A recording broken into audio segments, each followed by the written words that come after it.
Hey everybody, wanted to do a little comparison video of a new tool I just bought.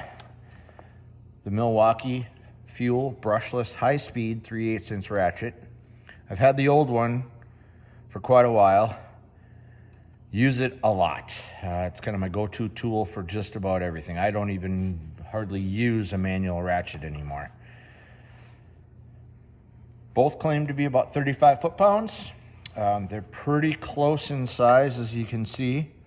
I have the boot on the new one, but very close in size. Batteries are fully charged on both. And I'm just going to give you a quick speed comparison. Here we go.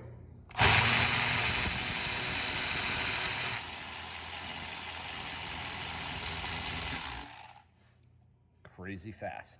Thanks for watching.